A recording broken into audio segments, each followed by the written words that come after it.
Programang ito ay rated SPG. Striktong patnubay at gabay ng magulang ang kailangan. Maaaring may masiselang tema, lengguwahe, karahasan, sexual, horror o droga na hindi angkop sa mga bata. Pagpalang araw mga kapamilya, welcome back. Narito ang mga dapat nating abangan sa FPJ's Batang Quiapo. Pero bago ang lahat, kung bago ka pa lamang dito sa akin channel, ay baka naman, pwede ako makahingi ng isang like, share, at subscribe.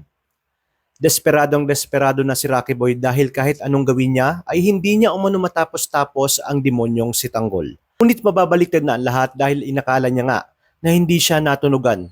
Kaya abangan natin sa dulo kung sino ang magpapakain sa kanya ng pagkain na lason, siya mismo ang gumawa, at kung paano nga nalaman ang kanyang pagtataksil. Sa pagbalik nga ni Rocky Boy, ay agad na naghinala si Ramon dahil tanging siya lamang ang nawala nang umatake ang lalaking nakamaskara, kung saan nakakapagtaka umano.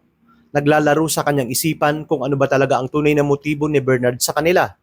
Ngunit dahil sa galing umarte at pagpapanggap ni Rocky Boy, may parte na naniwala si Ramon sa kanya at ang mga tropa. Ngunit nadagdagan muli ang kanyang hinala dahil bigla itong nagpresenta na ipagluto si Tanggol ng pagkain. Gayong si Enteng naman dapat talaga umano ang magluluto. Napansin niyang talagang pinipilit ni Rocky Boy na siya ang maghanda ng pagkain para kay Tanggol. Sa kabilang banda, magkakaroon ng matinding bakbakan at sagupaan sa mansyon ng mga Mondragon dahil sa pagsalakay ng mga gerero. Sinabi ni Divina kay Brando na dumating na umano ang kinatatakutan niya dahil kilala niya nga ang mga gerero. At problemado pa nga siya dahil sa mga desisyong ginagawa ni Rocky Boy kung saan hindi nga nila alam kung ano ang mga ginagawa nito. Lalo na't lumalapit ito kay Tanggol. Kilala niya rin umano si Tanggol.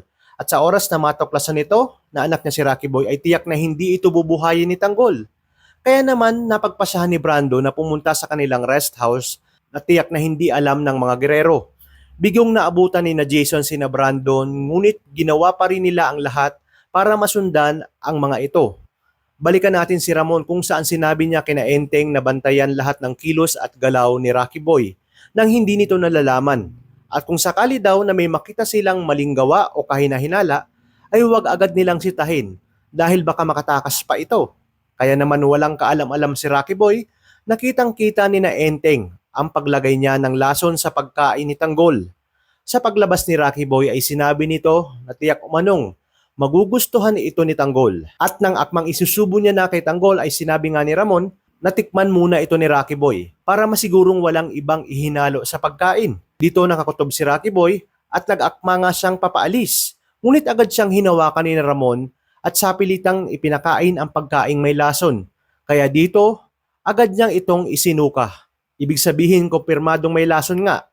Agad nga siyang iginapos at dito nagkamalay na ang ating bidang si Tanggol at sinabi nito na ang taong umatake sa kanya na nakamaskara ay anak ni Divina. Sakto naman sa pagbukas ng pintuan at sinabi ni Divina na bitawan ang kanyang anak na si Rocky Boy.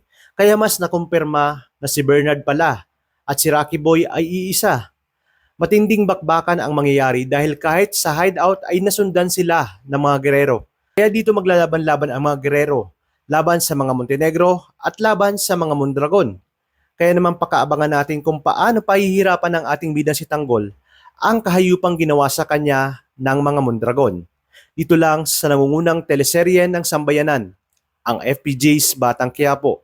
Maraming salamat sa inyong panonood at pagpalain tayong lahat, kapamilya.